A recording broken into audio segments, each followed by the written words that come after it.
আমাদের জীবনের সবচাইতে দামি জিনিস হচ্ছে সময়। স্রষ্টার দেয়া সবচাইতে বড় নেয়ামত হচ্ছে সময়। এজন্য সময় যেন আমরা কোনো খারাপ কাজে, অকল্যাণের কাজে ব্যয় না করি, ভালো কাজে যেন ব্যয় করি। তাই যে কয়েক মিনিট কথা বলবো, লম্বা চূড়া কথা বলবো না, কান দুটো খরগোশের কানের মতো খাড়া করে শুনবার, বুঝবার, উপলব্ধি করার চেষ্টা করতে হবে। আমি প্রায়ই বলি, আমাদের একটা শক্ত সিদ্ধান্তই পারে আমাদেরকে জান্নাতি বানাতে। শক্ত সিদ্ধান্ত। আর আমাদের একটা দুর্বল সিদ্ধান্তই পারে আমাদেরকে হাতাবু জাহান্নাম, জাহান্নামের লাকড়ি বানাতে। So the decision is years. সিদ্ধান্ত আপনাদের। আপনি কোন পথে যাবেন, ডানে না বায়ে? ডানে গেলে জান্নাত, বায়ে গেলে জাহান্নাম। তো কোন দিকে যাবেন? কোন দিকে? ডানে যাব, কারণ আমরা ডানপন্থী, ডান ব্লকের লোক। সব নবীরা ডানপন্থী ছিল। সব নবীরা কি পন্থী ছিলেন? আমরাও ডানপন্থী। ডানপন্থী থেকেই যেন আমরা আমাদের শেষ নিঃশ্বাস ত্যাগ করতে পারি। আল্লাহ তুমি তৌফিক দাও। আজকের আলোচনার বিষয় হালাল এবং হারাম। আলোচনার বিষয় হালাল এবং হারাম। দুই রাস্তা, হালাল চলে গেছে এইদিকে, হারাম গেছে এইদিকে। সো আমরা যাব কোন দিকে? ডান দিকে। হালাল খুব বরকতময়, হালালে বরকত বেশি, হারামে বরকত নাই। বিশ্বাস করেন? 1 কোটি টাকা ইনকাম মাসে। কয় কোটি? এরকম লোক আছে না কসবাই? বাংলাদেশে আছে না? 1 কোটি টাকা ইনকাম, কোটি টাকা ইনকাম তার। কিন্তু বছরে কোটি কোটি টাকা তার ইনকাম, 1 মাসে ইনকাম 1 কোটি টাকা। কিন্তু দেখা যায় মাসে একটা হসপিটাল বিল পরিশোধ করতে তার চলে যায় 50 লাখ টাকা। আছে না নাই? ওয়াইফের ক্যান্সার, যার নেই কোনো অ্যান্সার। ছেলে ইয়াবা খায়, ওরে দেয়া লাগে 20 লাখ। বাড়ি ভাড়া, খাওয়া দাওয়া ইত্যাদি খরচ শেষে দেখা যায় মাস শেষে আরো 20 লাখ ঋণের মধ্যে পড়ে আছে। আছে না নাই? কিন্তু মাসে ইনকাম ছিল কত?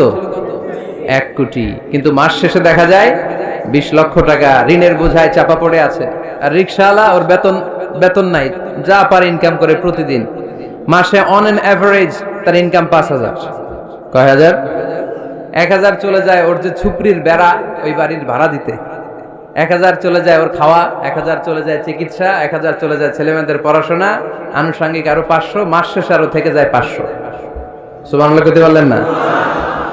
1 কোটি টাকা ইনকাম করেও 20 লক্ষ টাকা ঋণের বোঝায় চাপা পড়ে আছে। আর 5000 টাকা ইনকাম, মাস শেষে কত থাকে?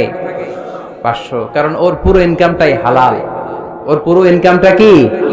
আর হালালে বরকত ঢুকায় দিছে কে? হারামে কোনো বরকত আছে? আওয়াজ করে বলেন তো, গরু খাওয়া হালাল না হারাম? কুকুর খাওয়া? কুরবানিতে কি জবাই হয়? সুন্নতে খাতনার অনুষ্ঠানে, বিয়ের অনুষ্ঠানে, প্রতিদিন কসাইয়ের দোকানে, কোথাও কুকুর জবাই হয়? আচ্ছা, গরু বা গাভী বছরে বাচ্চা দেয় কয়টা? একটা। আর কুকুর দেয় কয়টা? 7টা, 10টা, 11টা।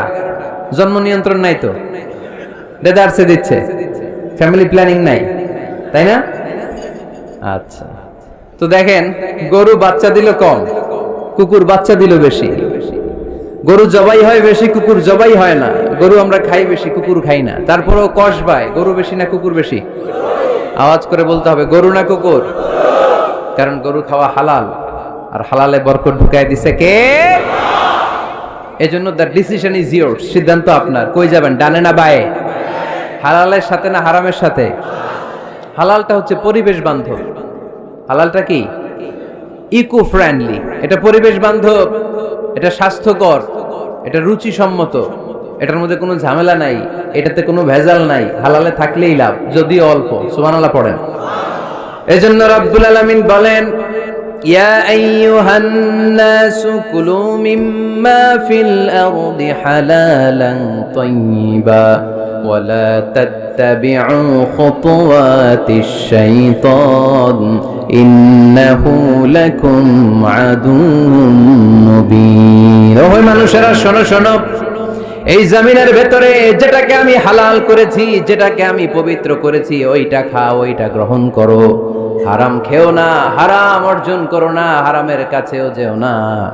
শয়তানের পদাঙ্ক অনুসরণ করো না। জেনে রেখো, শয়তান হলো তোমাদের প্রকাশ্য দুশমন। ঠিক কি না? আদুউম মুবিন। শয়তান আমাদের প্রকাশ্য দুশমন। সে হারামকে আমাদের কাছে চাকচিক্যময় করে তুলে। সে বুঝাতে চায় হারামের মধ্যে আরাম, আসলে হারামে আরাম আছে? হালালের মধ্যে বরকত। এজন্য আমরা সবসময় হালাল অবলম্বন করব, রাজি আছেন তো? কিন্তু আমরা যদি আমাদেরকে প্রশ্ন করি, আমাদের ব্যবসায়, আমাদের চাকরিতে, আমাদের লাইফ লিডিং সিস্টেমে আমরা কি শুধু হালাল খাই? কি খাই? হালালও খাই, সুযোগ পাইলে একটু যদি পাই অমনি ধরে ঘাপুস ঘুপুস, সুযোগ পাইলেই কি ঘাপুস ঘুপুস, ঘাপুস ঘুপুস করা যাবে না। অনেকে আবার আছে দেখবেন খাওয়ার ক্ষেত্রে হালাল খোঁজে। খাওয়ার ক্ষেত্রে আমি অনেক লোক দেখেছি, থাইল্যান্ডে আমি গেলাম, দেখি যে তার ব্যাপারে জানি যে সরকারি চাকরি করে লক্ষ লক্ষ টাকা দুই হাতে কামায়, এমনি গাছেরটাও খায় তলারটাও কুড়ায়, আছে না নাই? তো ইচ্ছে মতো ডানে বাই ইনকাম করে, হালাল হারাম দুইটাই খায়। কিন্তু থাইল্যান্ডে যে হালাল খাবার খুঁজতেছে, কি খুঁজতেছে? ওখানে যে জিজ্ঞেস করে যে এই দোকানে কি পর্ক আছে, পর্ক থাকলে খাবো না। পর্ক মানে হচ্ছে শূকরের চর্বি, শূকরের গোশত বা চর্বি মেশানো কোনো খাবার উনি খাবে না, কারণ এটা হারাম। আর ঘুষ যে খায় এটা খুব হালাল। এরকম ডাকাইত আছে না নাই? তাহলে আমাদের মুসলমানদের সবচেয়ে বড় সমস্যা হচ্ছে আমরা খাওয়ার ক্ষেত্রে হালাল খুঁজি, কিন্তু ইনকামের ক্ষেত্রে ওই জিনিসটা খুঁজি না। এরকম আছে না নাই? না। Your food should be halal, your drinks should be halal, your income should be halal, your dress up, your fashion should be halal, and your entertainment should be halal. আপনার পোশাক হতে হবে হালাল, আপনার খাদ্য হতে হবে হালাল, আপনার উপার্জন হতে হবে হালাল, আপনি যে বিনোদন করছেন এই বিনোদনটাও হতে হবে হালাল। চিল্লায় বলেন ঠিক কিনা? হালাল বিনোদন লাগবে, হালাল ড্রেস আপ লাগবে। ছেলেরা কি স্বর্ণ পড়তে পারবে? ছেলেরা কি সিল্কের জামা পড়তে পারবে? আমরা সিল্কের জামা পরি না, এটা আমাদের জন্য হারাম করেছে কে? ছেলেরা জুয়েলারি পড়তে পারবে? গলায় চেন পড়তে পারবে? হাতে ব্রেসলেট দিতে পারবে? আছে না নাই? এখানেও অনেকের আছে না নাই? দেয়া যাবে? অনেক ছেলে দেখবেন আবার কানের মধ্যে ছিদ্র করে, কসবায়, মাশাআল্লাহ এগুলা নাই। আমি বাঁচায় দেওয়ার জন্য কইলাম নাই, আবার ওরা কয় আছে। আছে আছে না, এগুলো করা যাবে? দাড়িতে চুলে কালো রং দেয়া যাবে? এটা ধোঁকাবাজি। এটা কি? মান গাশশানা ফালাইসা মিন্না। আল্লাহর হাবিব সাল্লাল্লাহু আলাইহি ওয়াসাল্লাম বললেন, the person who deceives us he is not among আস। যে আমাদেরকে ধোঁকা দেয় সে কখনো আমার উম্মত হতে পারে না। মদিনার খেজুরের বাজার ভিজিট করতে গেলেন আল্লাহর হাবিব সাল্লাল্লাহু আলাইহি ওয়াসাল্লাম, অডিট করতে গেলেন। যে খেজুরের স্তূপের ভেতরে আল্লাহর হাবিব সাল্লাল্লাহু আলাইহি ওয়াসাল্লাম হাত ঢুকায় দিলেন, ঢুকায় দিয়ে দেখলেন ভিতরে পানি, উপরে শুকনা খেজুর, ভিতরে ভিজা খেজুর। আল্লাহর হাবিব সাল্লাল্লাহু আলাইহি ওয়াসাল্লাম বললেন, ঘটনা কি? ভিজা কেন? ব্যবসায়ী বলতেছে বৃষ্টি হয়েছিল। কি হয়েছিল? তো বৃষ্টি হইলে তো তার নমুনা সব জায়গায় থাকবে। তখন আল্লাহর হাবিব সাল্লাল্লাহু আলাইহি ওয়াসাল্লাম দাঁড়িয়ে বলেছিলেন, খবরদার, মান গাশশানা ফালাইসা মিন্না। যে আমাদেরকে ধোঁকা দেয় সে আমাদের দলভুক্ত হতে পারে না। এজন্য আমরা যেন কাউরে ধোঁকা না দেই, আমরা যেন হারামের সাথে সম্পর্ক জুড়ে না দেই। আমাদের সম্পর্ক হবে হালালের সাথে। চিল্লায় বলতে হবে কিসের সাথে? আজকের মাহফিলটা তখনই সার্থক হবে যখন এই কথাগুলো শুনে আমরা এই সিদ্ধান্তে উপনীত হতে পারবো যে আমার ফুড, আমার ড্রিঙ্কস, আমার ইনকাম, আমার ড্রেস আপ, আমার এন্টারটেইনমেন্ট, আমার সবকিছু হালাল দিয়ে আমি সাজাবো। আমার জীবনটাকে আমি হালাল দিয়ে সাজাবো। রাজি আছি না নাই? সব হালাল হইতে হবে। নারীদের ফ্যাশন, অনেক নারীরা ফ্যাশন সচেতন। খবরদার, নারীরা টাইট ফিটিং পোশাক পরতে পারবে না। পারবে? পাতলা পোশাক পরতে পারবে না। তারা নিজেদেরকে আবৃত করে রাখতে হবে। টাইট ফিটিং পোশাক পরতে পারবে না, অন্য ধর্মের পোশাক পরতে পারবে না, পর চুলা লাগাতে পারবে না। এই ফোর কর্নার্স, এই বর্ডার গুলো মেনে নারী যে কোনো ধরনের ফ্যাশন নিতে পারে। এই ফ্যাশনগুলোকে বৈধ করেছে কে? এজন্য রাব্বুল আলামিন বলেন, ইয়া আইয়ুহান নাসু কুলু মিম্মা ফিল আরদি হালালান তাইয়্যিবা ওয়ালা তাত্তাবিউ খুতুওয়াতিশ শাইতান ইন্নাহু লাকুম আদুউম মুবিন। সুবহানাল্লাহ পড়েন। ওহে মানুষেরা, এই জমিনে যেটা পবিত্র আর হালাল বলে আমি ঘোষণা দিয়েছি সেটা খাও, কারণ সেটাতেই বরকত। আর শয়তানের পদাঙ্ক অনুসরণ করো না, কারণ শয়তান তোমাদের প্রকাশ্য শত্রু। কথাটা বলেছেন কে? তাহলে আমরা হালালের পক্ষে না বিপক্ষে? এই আপনাদের গলার আওয়াজ। হালালের পক্ষে না বিপক্ষে? হারামের পক্ষে না বিপক্ষে? আমরা আমাদের জীবনটা হালাল দিয়ে সাজাতে চাই কি চাই না? কারণ হালালে বরকত ঢুকাই দিছে কে? কিভাবে আপনার জীবনের প্রতিটি অঙ্গনকে হালাল দিয়ে সাজাবেন? কিভাবে এই হারাম থেকে বেঁচে থাকবেন, এর কিছু মূলনীতি আছে, some principles, you have to follow it. এই প্রিন্সিপালগুলো যদি খেয়াল করেন তাহলে হালাল দিয়ে জীবন সাজানো সহজ। আর এই প্রিন্সিপালে, মূলনীতিতে যদি ভেজাল লাগাই দেন তাহলে সব জায়গায় ভেজাল আছে না নাই? আজকে এই চমৎকার দুপুরে আমরা হালাল হারামের মূলনীতির ব্যাপারে কয়েকটি কথা শুনে বিদায় নিব ইনশাআল্লাহ। পড়েন। হালাল এবং হারামের প্রথম মূলনীতি হচ্ছে আল আসলু ফিল আশিয়াই আল ইবাহা। মূলত সব কিছু পৃথিবীতে যা দেখি, যা পাওয়া যায়, খাবার দাবার যাই হোক না কেন, মৌলিকভাবে সবকিছু হালাল। যুবক ছেলেরা বুঝে যাও, কান দুটো খরগোশের কানের মতো খাড়া করো। আমি সহজ করে বুঝাবার চেষ্টা করব, যদিও সহজ করে বুঝানো সহজ না। সহজ করে কইতে আমায় কহজে, সহজ করে যায় না কওয়া সহজে, ঠিক কি না? তারপর আমি চেষ্টা করছি সহজ করে বুঝানোর। খুব সহজ। আর দিন ইউসরুন লা উসরা ফি, দিন সহজ, এর মধ্যে কাঠিন্যতা নাই। মন জয় করার 4টা বাক্য আল্লাহর হাবিব সাল্লাল্লাহু আলাইহি ওয়াসাল্লাম আমাদেরকে শিখিয়ে গিয়েছেন। বাশিরু ওয়ালা তুনাফিরু, ইয়াসিরু ওয়ালা তুআসিরু। সহজ করে উপস্থাপন করো, কঠিন করো না। মানুষকে দিনের প্রতি আকৃষ্ট করো, দিন থেকে ভাগিয়ে দিও না। আমরা অনেকে দিন থেকে ভাগাই দেই, আছে না নাই? এক ছেলে হিন্দু হইছে, হিন্দু থেকে মুসলমান হইছে, আগে ছিল হিন্দু, এখন দেখে এই ছেলেরে কি সুন্নি মুসলমান বানাবে, না ওয়াহাবি বানাবে, না আহলে হাদিস বানাবে, না হানাফি বানাবে, এই নিয়ে কিলাকিলি, আছে না নাই? আহা, কি বিপদ! সে কয় আগে হিন্দু আছিলাম, এটাই তো ভালো আছিল। মুসলমান হওয়ার পরে এর ভয় দেখানো শুরু করছে, এই খবরদার, নামাজ রোজা যাকাত হজ সব লাগবে, হারাম খাওয়া যাবে না, এটা নাই ইসলামে, এটা নাই, ওইটা নাই, ওইটা নাই। হিন্দু কই তাহলে আমিও নাই, এরকম হয় না? খবরদার। আল্লাহ ছাড় দিতে চায়, মৌলবীরা ছাড় দেয় না, আছে না নাই? তো আমরা যেন কঠিন না করি। হালাল হারামের প্রথম মূলনীতি হচ্ছে basically everything in this world is হালাল। এই পৃথিবীতে যা আছে সবই হালাল। সব কি? সব হালাল, সব হালাল, সবই হালাল, অল্প কিছু হারাম। সুবহানাল্লাহ পড়েন। যদি এমন হইতো এই পৃথিবীতে যা আছে সবই হারাম, অল্প কিছু হালাল, খুব ভালো হইতো, তাই না?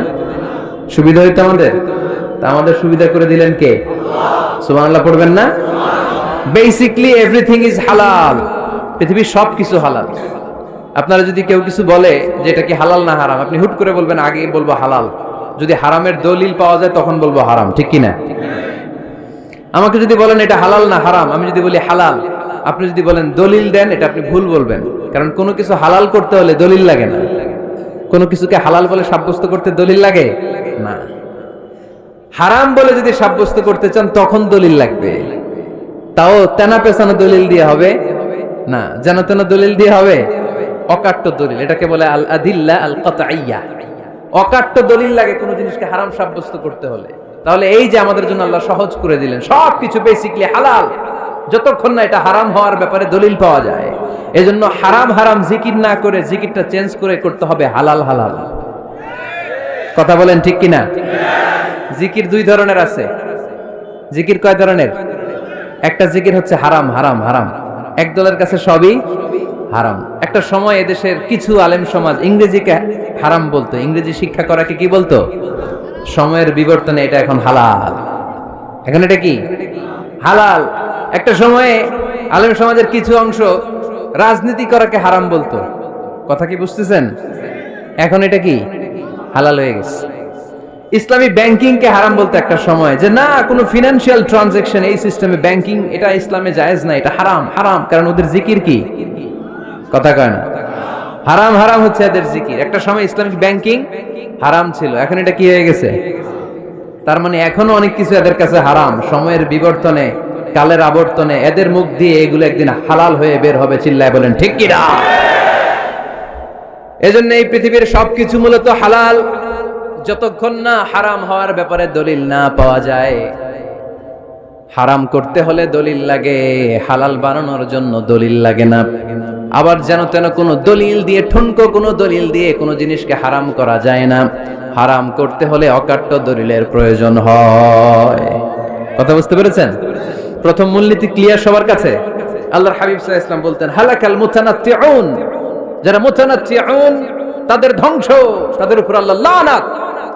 সাহাবারা বললেন ইয়া রাসূলুল্লাহ, ইয়া হাবিবাল্লাহ মান হুমুল মুতানাত্তিউন, মুতানাত্তিউন কারা? যাদের উপর আপনি লানত দিলেন, যাদের ধ্বংসের কথা বললেন। বিশ্বনবী বললেন, আল্লাহর দেয়া হালাল বিষয়কে যারা সমাজের মধ্যে হারাম বলে প্রচার করে তারাই হলো সমাজের মুতানাত্তিউন। নাউজুবিল্লাহ পড়েন। قل من حرم زينة الله التي أخرج لعباده والطيبات من الرزق। এজন্য আল্লাহ ডেকে বললেন, খবরদার, কে আছে সমাজের মধ্যে আমার দেয়া হালাল সাজসজ্জাগুলোকে, পবিত্র জিনিসগুলোকে হারাম বলে ফতোয়া তুলে, তাদের উপর আমার লানত। খবরদার, আল্লাহ যেটাকে হালাল বলছে এটাকে হারাম বলার স্পর্ধা দেখাবেন না। এটারে হারাম বলা যাবে? তাহলে প্রথম মূলনীতি কি সবাই বুঝতে পারছেন? বুঝতে পেরেছেন? এই দুনিয়াতে বেসিকলি সবকিছু কি? আওয়াজ করে বলেন। আর হালাল প্রমাণ করতে দলিল লাগে। কি প্রমাণ করতে দলিল লাগে? হারাম। এজন্য আমাদের জিকিরটা একটু চেঞ্জ করে দিব। আমরা হারাম হারাম না বলে কি বলবো? হালাল হালাল। যখনই দলিল পাবো তখন জিকির শুরু করব হারাম। কথা বুঝে নাই বোধহয়? দলিল পাওয়ার আগ পর্যন্ত সব কি? আরো জোরে বলেন। দলিল পাওয়ার পরে সেটা হয়ে যাবে হারাম। প্রথম মূলনীতি ক্লিয়ার? সবার কাছে ক্লিয়ার? কষ্ট হইতেছে? শেষ করে দিব? আরো কয়েক মিনিট শুনবেন? আচ্ছা, দ্বিতীয় মূলনীতি হচ্ছে হালাল হচ্ছে আনলিমিটেড। হালাল কি? কথা বলেন। আনলিমিটেড। আর হারাম হচ্ছে লিমিটেড। হারাম হচ্ছে সসীম, হালাল হচ্ছে অসীম। হালাল গুণে শেষ করা যায় না, কিন্তু হারাম গুণে শেষ করা যায়। সুবহানাল্লাহ পড়তে পারলেন না? যদি এমন হইতো হারাম আনলিমিটেড, সবই হারাম, আর হালাল হচ্ছে লিমিটেড, হালাল গুণা যায়, এমন যদি হইতো আমাদের জন্য কঠিন হয়ে যেত না? আমাদের জন্য এটা সহজ করে দিলেন কে? দেখেন, কোরআনে যত জায়গায় আল্লাহ হালালের ঘোষণা দিয়েছেন, আল্লাহ ব্যাপকভাবে দিয়েছেন। আল্লাহ বলেছেন, উহিল্লা লাকুম বাহিমাতুল আনআম, এই পৃথিবীতে যত গবাদি পশু আছে সব খাওয়া হালাল, ইল্লা মা ইউতলা আলাইকুম, তবে হাতে গোনা অল্প কয়েকটা ছাড়া, যেগুলো এখনই তোমাদেরকে তেলাওয়াত করে শোনানো হবে। পড়েন সুবহানাল্লাহ। আবার আল্লাহ বললেন, উহিল্লা লাকুম সাইদুল বাহরি ওয়া তাআমু, সাগরের মধ্যে যত প্রাণী পাওয়া যায়, মাছ পাওয়া যায়, কাঁকড়া পাওয়া যায়, সব খাওয়াকে হালাল করে দিলেন কে? সাগরে যত ধরনের প্রাণী আছে, কাঁকড়া বলেন, তিমি বলেন, যা বলেন, সব হালাল, হাতে গোনা অল্প কয়েকটা ছাড়া। সুবহানাল্লাহ পড়েন। তার মানে যখনই আল্লাহ তাআলা হালালের ঘোষণা দেন, আল্লাহ তাআলা এটাকে ব্যাপকভাবে ঘোষণা দেন। আর যখনই আল্লাহ হারামের ঘোষণা দেন কোরআনের ভেতরে, তখন আল্লাহ গুনে গুনে দেন। কিভাবে দেন? حرمت عليكم الميتة والدم ولحم الخنزير وما أهل لغير الله به والمنخنقة والموقوذة والمتردية والنطيحة। গুনে গুনে দিয়েছেন। সুবহানাল্লাহ পড়ে। যখন আল্লাহ বললেন হালাল, তখন বললেন চার পাওয়ালা যত জন্তু আছে হালাল, অল্প কয়েকটা ছাড়া। যখন ঘোষণা দিলেন হালালের, আল্লাহ বললেন সাগরের ভেতরে যত প্রাণী পাওয়া যায় সব খাওয়া হালাল, অল্প কয়েকটা ছাড়া। কিন্তু হারামের ঘোষণা যখন আল্লাহ কোরআনে দিলেন, তখন ব্যাপকভাবে দেয় নাই, গুনে গুনে দিয়েছেন। রক্ত খাওয়া হারাম, মরা প্রাণী খাওয়া হারাম, শূকর খাওয়া হারাম, আল্লাহর নাম ছাড়া অন্য কোনো নামে বলি দেওয়া হয়েছে এরকম প্রাণী খাওয়া হারাম, সিংহের গুতা খায় কোনো প্রাণী মারা গেছে ওইটা হারাম। এরকম গুনে গুনে অল্প কয়েকটা হারাম, বাকি সব কিছুকে আমাদের জন্য হালাল করে দিয়েছে কে? আবার যদি আল্লাহর জিজ্ঞেস করে, আল্লাহ কাদেরকে বিয়ে করতে পারবো? আল্লাহ বলবে সবাইরে বিয়ে করবি। বাংলাদেশের নারীরা বিয়ে করা হালাল, পাকিস্তানের মেয়েদেরকে বিয়ে করা হালাল, সৌদি আরবের নারীদেরকে বিয়ে করা হালাল, এই বাংলাদেশের সিলেটের মেয়েদেরকে বিয়ে করা হালাল, ঢাকার মেয়েদেরকে বিয়ে করা হালাল, চট্টগ্রামের মেয়েদেরকে বিয়ে করা হালাল। হালালের কোনো শেষ নাই। সুবহানাল্লাহ পড়েন। কিন্তু যখন জিজ্ঞেস করলাম তাহলে কাকে কাকে বিয়ে করা হারাম, তখনই আল্লাহ গুনে গুনে 14 জনের নাম বলে দিলেন। পড়েন সুবহানাল্লাহ। হুররিমাত আলাইকুম উম্মাহাতুকুম ওয়া বানাতুকুম ওয়া আখাওয়াতুকুম ওয়া আম্মাতুকুম ওয়া খালাতুকুম ওয়া বানাতুল আখি ওয়া বানাতুল উখত। চিল্লায় পড়েন আল্লাহু আকবার। যখন হালাল, তখন ব্যাপকভাবে বললেন সব মেয়েদেরকে বিয়ে করতে পারো। মুসলিম যত নারী হয়, বাংলাদেশের হোক, পাকিস্তানের হোক, ইন্ডিয়ার হোক, গোটা বিশ্বের যে কোনো জায়গার মুসলিম নারী হলেই সেটা হালাল। কিন্তু হারাম কোনটা যখন জিজ্ঞেস করলাম, গুনে গুনে বললেন মাকে বিয়ে করা হারাম, নিজের কন্যাকে বিয়ে করা হারাম, বোনকে বিয়ে করা হারাম, ফুফিকে বিয়ে করা হারাম, খালাকে বিয়ে করা হারাম, ভাতিজিকে বিয়ে করা হারাম, নিজের ভাগ্নিকে বিয়ে করা হারাম। সুবহানাল্লাহ পড়বেন না? তাহলে সহজ না কঠিন? চিল্লায় বলেন। কি সহজ ইসলাম, কত সহজ। দাঁড়িয়ে নামাজ পড়া ফরজ, দাঁড়াতে পারতেছেন না, বসে পড়লেও কবুল করবে কে? অজু করে নামাজ পড়া কি? পানি নাই, তায়াম্মুম করে নামাজ পড়লে কবুল করবে কে? বিয়েতে মোহরানা দেওয়া কি? মোহরানা নাই। এক সাহাবী বললেন, ইয়া রাসূলুল্লাহ বিয়ে করব, মোহরানা আছে? না। কি আছে? তো কিচ্ছু নাই। তো কিচ্ছু না থাকলে বিয়ে করবো কেমনে? মোহরানা দেওয়া লাগবে না? কোরআন পারো? পারি। কয়টা সূরা? এতটা সূরা। এক নারীকে জিজ্ঞেস করলেন, কোরআন পারো? বলে না, পারি না। আল্লাহর হাবিব সাল্লাল্লাহু আলাইহি ওয়াসাল্লাম দুইজনকে বিয়ে পড়ায় দিলেন। আর নারীকে বললেন, মা তুমি কোরআন পারো না, কিন্তু তোমার স্বামী কোরআন পারে। তোমার স্বামী টাকা দিয়ে পয়সা দিয়ে তোমাকে মোহরানা দিবে, সামর্থ্য তার নাই। সে প্রতিদিন তোমার একটু একটু করে কোরআন শিখায় দিবে, এটাই মা তোর বিয়ের মোহর। সহজ না কঠিন? আর কোনদিন ইসলামকে কঠিন বলবেন? কেউ কঠিন বললে ওটা শুনবেন? আওয়াজ করে বলতে হবে, ইসলাম কি কঠিন না সহজ? মাশাআল্লাহ। দুইটা মূলনীতি বুঝে গেছেন না? পৃথিবীর সব হালাল যতক্ষণ না দলিল পাওয়া যায়। হালাল বলতে দলিল লাগে না, হারাম বলতে দলিল লাগে। 2 নাম্বার, হালাল আনলিমিটেড আর হারাম লিমিটেড, সহজ করে দিয়েছে, সুবহানাল্লাহ পড়েন। 3 নাম্বার, হালাল হারামের মূলনীতি হচ্ছে ইসলাম শুধু হারাম বলে দিয়ে বসে থাকে না। কোন বিষয়ে যদি ইসলাম হারাম ঘোষণা দেয়, ইসলাম একটা অল্টারনেটিভ আমাদেরকে সাজেস্ট করেছে। সুবহানাল্লাহ কোন? আমি বলে দিলাম এটা করা যাবে না, এটা করা যাবে না, এটা করা যাবে না, আমার কাজ শেষ, কি করা যাবে হুজুর এটা কোন? এরকম প্রশ্ন আছে না নাই? হারাম হারাম এই জিকির করে যে আপনি বসে রইলেন, হালাল কোনটা এটা বলে দিয়ে যান, চিল্লায় বলেন ঠিক কি না? ইসলাম শুধু হারাম বলে বসে থাকে নাই। যত জায়গায় ইসলাম হারাম বলেছে, ইসলাম একটা অল্টারনেটিভ সাজেস্ট করেছে। Islam provides us the alternatives, always alternative দিয়েছে। ইসলাম দ্যাট তো ইন কন্টে ঘোষণা দিয়ে আমাদেরকে জানিয়ে দিয়েছে সুদ খাওয়া হালাল না হারাম। আমরা বললাম, আল্লাহ সুদ যদি হারাম হয় আমরা কেমন করে আমাদের জীবন চালাবো? আল্লাহ বললেন, ওয়া আহাল্লাল্লাহুল বাই'a ওয়া হারামার রিবা। চিন্তা নাই, ভয় নাই, কেমন করে সমাজ চলবে জেনে রাখো। আমি আল্লাহ যখনই সুদকে হারাম করেছি, তার বিপরীতে ব্যবসাকে আমি আল্লাহ তোমাদের জন্য হালাল করে দিয়েছি। অল্টারনেটিভ আছে না নাই? অল্টারনেটিভ মানে বুঝেন তো? বিকল্প। অল্টারনেটিভ মানে কি? বিকল্প। সুদ হারাম, সুদ হারাম বলে বসে থাকলে হয়তো ঝামেলা লাগতো না। সুদকে হারাম করে দিয়ে অল্টারনেটিভ আল্লাহ আমাদেরকে, আমাদের জন্য ব্যবসাকে হালাল করে দিয়েছেন। পড়েন সুবহানাল্লাহ। ইসলাম বলেছে, ওয়ালা তাকরাবুজ জিনা, খবরদার বিবাহ বহির্ভূত, গার্লফ্রেন্ড বয়ফ্রেন্ড বলেন, পরকীয়া বলেন, কোন ধরনের শারীরিক সম্পর্ক জায়েজ নাই, এটা হারাম। জিনার কাছেও যেও না।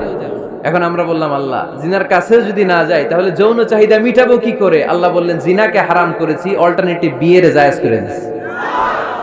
আন-নিকাহু মিন সুন্নতি ফামান রাগিবা আন সুন্নতি ফালাইসা মিন্নি। বিয়ে আমার সুন্নাহ, যে আমার সুন্নাতরে ভালোবাসে না সে আমার উম্মত হতে পারে না। এজন্য যুবক ভাইরা বিয়ে করবা। কি করবা? বিয়ের চেয়ে কোনো ভালো কাজ পৃথিবীতে হতে পারে? আমরা গার্লফ্রেন্ড বয়ফ্রেন্ড মানি না। আছে নাকি এদিকে কারো? আছে? আছে না? না, ওই যে কত বড় সাহস, হাত তোলা আবার যে একটা। এগুলার পুরা দেহটাই কলিজা। আমার সামনে বসে হাত তুলতেছে, আমার আছে, দেখছেন? পুরাটাই কলিজা এগুলো। না, এই জিএফ বিএফ এগুলোর সাথে আমরা নাই। আমরা বিয়ে করব, বিয়ে করলে বরকত দেয় কে? ছেলের বাপ মেয়ের বাপ সহজ করে দেন, সহজ করে দিবেন। কালিয়ারা না, কালিয়ারা, কালিয়ারার ছেলের বাপ মেয়ের বাপ যারা আছেন সহজ করে দেন। ছেলে যদি মেয়েকে পছন্দ করে, মেয়ে যদি ছেলেকে পছন্দ করে, ছেলে যদি নামাজি হয়, কর্মঠ হয়, মেয়ে যদি ভদ্র হয়, বাদ সাধবেন না, বিয়ে দিয়ে দেন।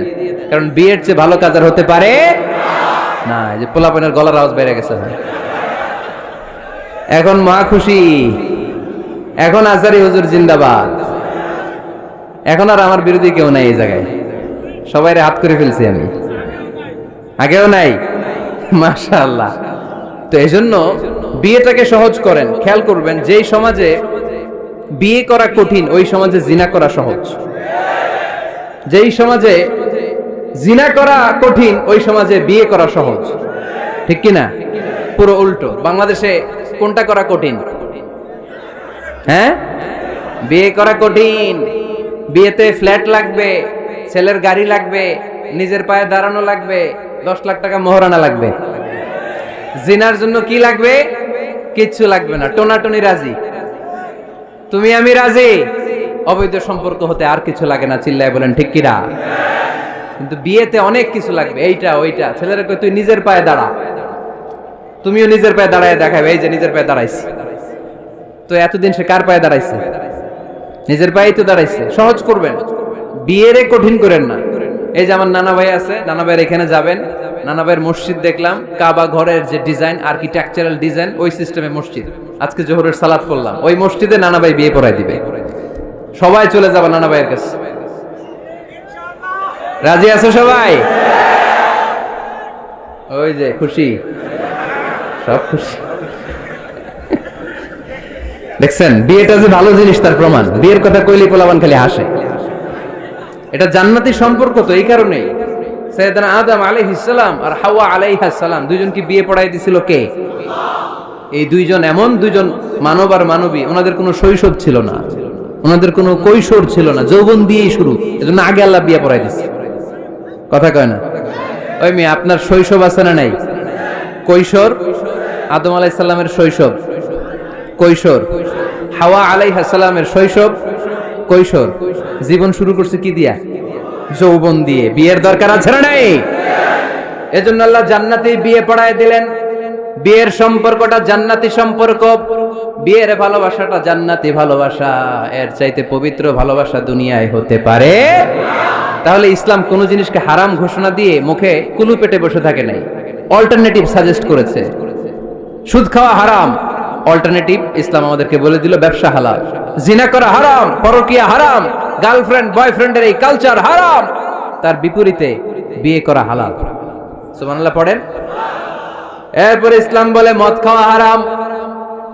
ইন্নামাল খামরু ওয়াল মাইসির ওয়াল আনসাবু ওয়াল আজলামু রিজসুম মিন আমালিশ শাইতানি ফাজতানিবু। খবরদার, মদ, জুয়া, লটারি এগুলো হারাম করে দিয়েছে কে? আল্লাহ বললেন মদ খেও না, মদ তোমাদের জন্য হারাম ঘোষণা করা হলো। আমরা বললাম আল্লাহ, শীত প্রধান দেশে মদ খেলে শরীরটা গরম থাকে, মদ না খেলে তো বেঁচে থাকার উপায় না। স্ক্যান্ডিনেভিয়ান কান্ট্রিগুলোতে, সাইবেরিয়াতে মদ না খেলে ওদের বাঁচার উপায় নাই। এখন অল্টারনেটিভের দরকার আছে না নাই? আল্লাহ বললেন মদকে হারাম করেছি, কিন্তু মধু খাওয়াকে হালাল করে দিয়েছি। মধু খান আপনারা? আজকে খাইছেন কে কে দেখি? আজকে অনেকে খাইছেন? মাশাআল্লাহ, হাত নামান। মধু 5-6 চামচ খেয়ে দেখেন একসাথে। মদের বাবা এটা, চিল্লায় বলেন ঠিক কিনা? শরীর গরম হবে, অনেক অনেক শক্তি হবে। মধুর মধ্যে আছে ফ্রুকটোজ, কি আছে? ফলের মধ্যে আছে সুক্রোজ, আর চিনিতে আছে গ্লুকোজ। ফ্রুকটোজ আর সুক্রোজ এটা স্বাস্থ্যসম্মত, এটা ভেরি হেলদি ডায়েট। এটা খাবেন, তাহলে সুস্থ রাখবে কে? তাহলে সুক্রোজ খাবো, ফ্রুকটোজ খাবো, আর গ্লুকোজ কমায় দিব। রাজি আছেন তো? এরপর ইসলাম আমাদেরকে বলল ঢোল বাদ্য বাজানো এটা হারাম, অশ্লীল গান বাজনা হারাম, নাচানাচি হারাম। আমরা বললাম আল্লাহ, বিনোদনের একটা মাধ্যম তো আমাদের লাগবে। ইসলাম বলল ইসলামী নাশিদ যদি তুমি গাও সেটা হালাল। ঢোল হারাম, কিন্তু তার বিপরীতে দফকে হালাল করেছে কে? ঢোলের দুই দিকে আটকানো, এটা বাজালে নেফাকি তৈরি হয়, ধামধাম আওয়াজ তৈরি হয়, এমন বিট তৈরি হয়, ডান্স দিতে মনে চায়। আছে না নাই? প্রায় মাঝে মাঝে দেখি ওই গায়ে হলুদের অনুষ্ঠানে ইত্যাদি ইত্যাদি অমুক অনুষ্ঠানে বাসার ছাদের উপরে এমন বিটে হেভি মিউজিক্যাল ইনস্ট্রুমেন্ট দিয়ে এমন গান ছাড়ে, পুরো এলাকাটা কাঁপে ওনাদের সাথে। দুম্মা চলে, দুম্মা চলে, খালি কি চলে? দুম্মা চলে। খেয়াল করছেন? আপনার কাছে যদি বাজায় এই টেবিলটা কাঁপবে, সাথে সাথে আপনার শরীরও কাঁপবে, আপনাকে ক্রেজি বানাবে। ইসলাম বলেছে না, যেটা তোমাকে ক্রেজি বানায়, যেটা তোমাকে অস্থির বানায়, যেটা তোমাকে অশ্লীল বানায়, ওটাকে হারাম করেছে কে? কিন্তু তার বিপরীতে সুস্থ বিনোদন আমাদের জন্য হালাল করে দিয়েছে কে? ঢোল বাজানো হারাম, কিন্তু ঢোলের বিপরীতে ইসলাম আমাদের জন্য দফ বাজানো জায়েজ করে দিলেন। আল্লাহর হাবিব সাল্লাল্লাহু আলাইহি ওয়াসাল্লাম যখন মক্কা থেকে হিজরত করে মদিনাতে গেলেন, মদিনার সানিয়াতুল ওয়াদা নামক জায়গায় মদিনার আবাল বৃদ্ধ বনিতা, সাহাবারা, নারীরা, পুরুষেরা, ছোট্ট সোনামণিরা দফ হাতে নিয়ে বিশ্বনবীকে ওয়েলকাম জানাতে শুরু করলো। তালাআল বাদরু আলাইনা মিন সানিয়াতিল ওয়াদা وجب الشكر علينا ما دعا لله دا أيها المبعوث فينا جئت من أمر المطاع جئت شرفت المدينة مرحبا يا خير دا সবাই পড়েন طلع البدر علينا من ثنيات الوداع وجب الشكر علينا ما دعا لله دا সুবহানাল্লাহ পড়েন। এই যে আমরা নাশিদটা গাইলাম, এটা হালাল না হারাম? সাথে যদি দফও থাকতো, আমরা যদি দফও বাজাইতাম, এটা হালাল না হারাম? এটা হালাল। দেখেন কি সুন্দর চেক এন্ড ব্যালেন্স, ইসলাম চেক এন্ড ব্যালেন্স করেছে। কতটা ভারসাম্যপূর্ণ জীবন ব্যবস্থা আমরা পেয়েছি, কত চমৎকার আমাদের শরিয়া। এটারে আমরা কঠিন বানাই, ঢোল বাজানো হারাম, কিন্তু তার বিপরীতে দফ বাজানোকে হালাল করে দিয়েছে কে? আবার আল্লাহর হাবিব সাল্লাল্লাহু আলাইহি ওয়াসাল্লাম বলতেন আ'লিনু আন নিকাহ বিদ দুফুফ, এলাকায় যখন তোমাদের কারো বিয়ে হয় দফ দিয়ে ব্যান্ড পার্টি করে জানিয়ে দাও। ঢোলের ব্যান্ড পার্টি না, গিটারের না, হারমোনিয়ামের না, বংশী বাজায় কে রে সখী, বংশী বাজায় কে? ওই বংশী দিয়া না, ওই বংশী হারাম, বাঁশি বাজানো হারাম, কিন্তু দফ বাজানোকে হালাল করে দিয়েছে কে? বিয়ের ঘোষণায় দফ বাজিয়ে ব্যান্ড পার্টি করতে বলেছে বিষ্ণু ঈসা ইসলাম।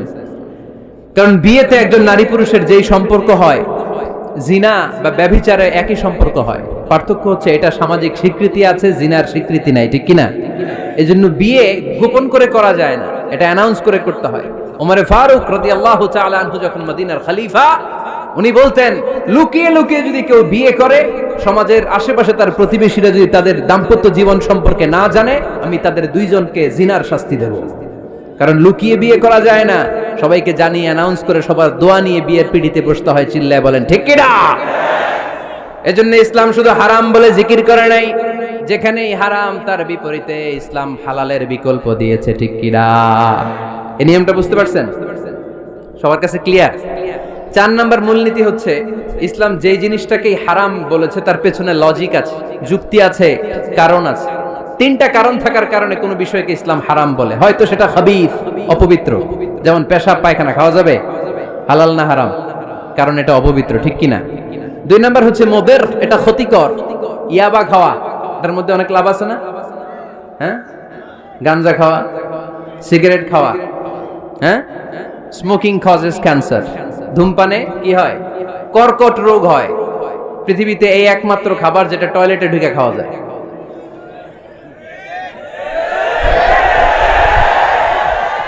সিগারেট ছাড়া, এটা ছাড়া, এটা কোন খাবার টয়লেটে বসে খাওয়া যায়? সিগারেটই পৃথিবীর একমাত্র খাবার যেই খাবারের প্যাকেটের উপর এই খাবারের বদনাম লেখা থাকে। কালিয়ারার বাজারে এক ধরনের বিস্কুট আসছে, মনে করলেন, দেখলেন যে বিস্কুটের গায়ের মধ্যে লেখা এই বিস্কুট যেই খাবে তারই ডায়রিয়া হবে। খাবেন? দোকানওয়ালারা কি কইবেন? তোরটা তুই খা, তোর ডায়রিয়া হোক, তোর 14 গোষ্ঠীর হোক, আমরা খাবো না টাকা দিয়ে, ঠিক কিনা? কিন্তু কি আজীব তামাশা, এই সিগারেটের উপরে লেখা এটার বদনাম, যে এটা খেলে কি হয়? ক্যান্সার। এরপরও আমরা খাই। তারপর এটা হয় টোবাকো প্ল্যান্টস থেকে, তামাক পাতা থেকে। কালিয়ারায় তামাকের চাষ হয় নাকি? তামাক পাতা কেউ দেখছেন? এটার আবার বেড়া টেরা লাগে না, কারণ ছাগলেও মুখ দেয় না। কথা কি বুঝতেছেন? তো যে এটা ছাগলেও মুখ লাগাইলো না, আশরাফুল মাখলুকাত হয়ে, আল্লাহর শ্রেষ্ঠ জীব হয়ে আপনি এটা মুখে লাগাইতে পারেন? গোটা বিশ্বে এই ধূমপানের কারণে লক্ষ লক্ষ মানুষ অকাল মৃত্যুতে ঝরে পড়ছে। এটা হালাল না হারাম? কারণ এটা মুদির, এটা ক্ষতিকর। ইসলাম আমাদেরকে মূলনীতি শিখিয়েছে, লা দারারা ওয়ালা দিরার।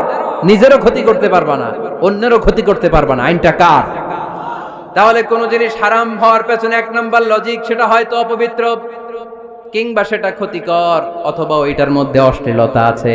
আওয়াজ করে যুবকরা উত্তর দাও, মোবাইলের ভেতরে পর্নোগ্রাফি দেখা হালাল না হারাম?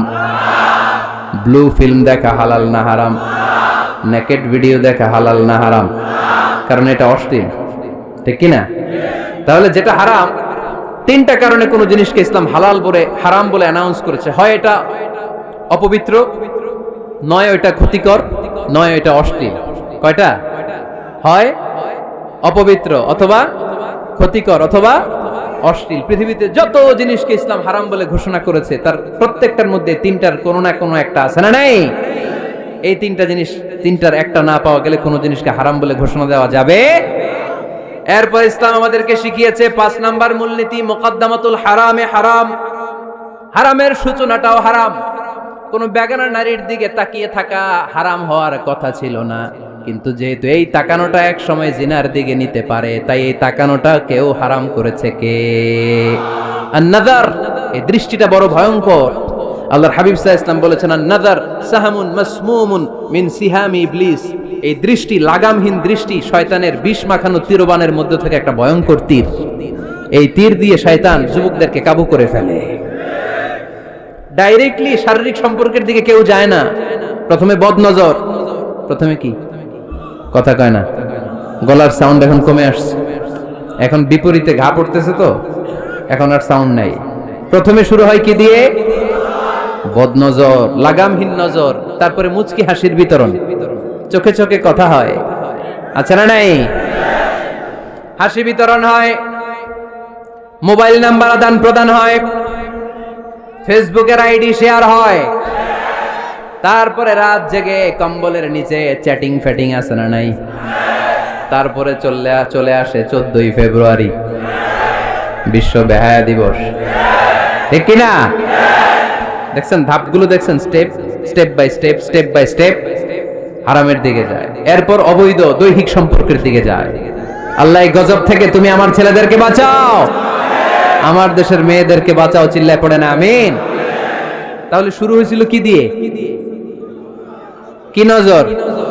কি নজর? বদনজর। এটা দিয়ে শুরু, জিনা দিয়ে শেষ। এজন্য ইসলাম বলে মুকদ্দামাতুল হারামে হারাম, মা ইউআদ্দি ইলাল হারাম ফাহুয়া হারাম। যেটা হারামের দিকে তোমাকে ধীরে ধীরে গ্রাজুয়ালি পৌঁছে দিবে, ওটাকেও হারাম ঘোষণা করেছে কে? এজন্য বিষ্ণু ঈসা ইসলাম ওনার মেয়ের জামাতা সাইয়েদনা আলী রাদিয়াল্লাহু তাআলা আনহুকে বলেছেন, আলী খবরদার, লা তুতবি'ন নাযরাতান নাযরা। এক নজর যদি ভুল করে কোনো নারীর চেহারার দিকে তোমার পড়ে যায়, খবরদার দ্বিতীয় নজর দিও না। ফা ইন্না লাকাল উলা ওয়া লাইসাত লাকাল আখিরা। কারণ প্রথম নজর ভুল করে পড়ে গেলে ক্ষমা করবে কে? কিন্তু তার সৌন্দর্য উপভোগের জন্য বারবার তার দেহের দিকে তাকালে, বারবার তার চেহারার দিকে তাকালে আমলনামাটা গুনাহ দিয়ে ভর্তি করে দিবে কে? আল্লাহ চেক এন্ড ব্যালেন্স করেছেন। পুরুষদেরকেও বলেছে চোখ নামাও, কুল্লিল মুমিনিনা ইয়াগুদ্দু মিন আবসারিহিম, lower your gaze, lower your eyesight. নারীকেও একই কথা বললেন, কুল্লিল মুমিনাতি ইয়াগুদ্দুনা মিন আবসারিহিন্না। ও নারীরা, তোমরাও চোখ নামাও, নজরকে ঠিক করো। এই বদনজর সব সর্বনাশের মূল। জোরে বলেন ঠিক কিনা? এখান থেকেই ধীরে ধীরে অবৈধ দৈহিক সম্পর্কের দিকে যায়। এজন্য এই বদনজরটারও হারাম ঘোষণা করেছে কে? এই মূলনীতি বুঝতে পেরেছেন? 7 নাম্বার মূলনীতি হচ্ছে আল হাইলাতু বিল হারামি হারাম। হারাম খাওয়ার জন্য কৌশল করাও হারাম। কথা বুঝেন নাই কালিয়ারার ভাইরা? কথা বুঝেন নাই না? আল হাইলাতু বিল হারামি হারাম। হারাম খাওয়ার জন্য কৌশল করাটাও কি? হারাম। আওয়াজ করে উত্তর দেন, ঘুষ খাওয়া কি? সবাই বলেন হারাম। এখন ঘুষরে যদি কৌশল করে খান, ওটা হালাল হয়ে যাবে না? ঘুষের নাম দিছে এখন হাদিয়া। ঘুষের নাম কি? আবার ঘুষের নাম দিছে বকশিস, ঘুষের নাম দিছে স্পিড মানি। ঘুষের নাম কি? তার নাম চেঞ্জ করলে হালাল হয়ে যাবে? আমি ফেসবুকে এক জায়গায় দেখলাম লেখা হালাল অ্যালকোহল, মানে হালাল মদ। কি লেখা? হালাল অ্যালকোহল, হালাল মদ। মদ কি হালাল হইতে পারে? লেভেল লাগালে হালাল হয়ে যাবে? সহিহ বুখারীর বর্ণনা, আল্লাহ রাসূল সাল্লাল্লাহু আলাইহি ওয়াসাল্লাম এক সাহাবীকে এক এলাকায় যাকাতের সম্পদ উত্তোলন করে নিয়ে আসার জন্য পাঠালেন। উনি গেলেন, যে যাকাতের সম্পদ নিয়ে আসলেন, এসে বললেন, হাযা লাকুম ওয়া হাযা উহদিয়া লি। সহিহ বুখারীর বর্ণনা, আল্লাহ রাসূল সাল্লাল্লাহু আলাইহি ওয়াসাল্লামের কাছে এসে বললেন, এই যে ছাগল গরু দেখতে পাচ্ছ, এগুলো আমি যাকাতের সুপারভাইজার হিসেবে ওই এলাকা থেকে উত্তোলন করে এনেছি, এগুলো বাইতুল মালের, আর এগুলো আমার। এগুলো আল্লাহ রাসূল সাল্লাল্লাহু আলাইহি ওয়াসাল্লাম রেগে গেলেন। আল্লাহর হাবিব সাল্লাল্লাহু আলাইহি ওয়াসাল্লাম বললেন, এগুলো তোমার, এগুলো পাইলা কেমনে? সে বলল, এগুলো আমারে হাদিয়া দিছে। বিশ্বনবী বললেন, তুমি যদি ওই এলাকায় না যেতা, তোমার ঘরে বসে থাকতা, তোমারে হাদিয়া দিত নাকি? কয় না। বিশ্বনবী বললেন, এইটার নামই ঘুষ। এইটার নাম কি? কারণ ওরা তোমাকে হাদিয়া দিছে এই কারণে তুমি যখন যাকাতের হিসাব করবা তুমি যেন নাদুস নুদুস ছাগলগুলো নিয়ে না আসো, তুমি যেন বড় সাইজের ওটগুলো নিয়ে না আসো, তুমি যাতে যাকাতের হিসাব করতে যে একটু ছাড় দাও, ওদেরকে একটু সুযোগ দাও, ওদেরকে আলাদা অ্যাডভান্টেজ দাও, এক্সট্রা প্রিভিলেজ দাও, এজন্য আগেই তোমার হাদিয়ার নামে ঘুষ দিয়ে বশ করে রেখেছে। চিল্লায় বলেন ঠিক কিনা?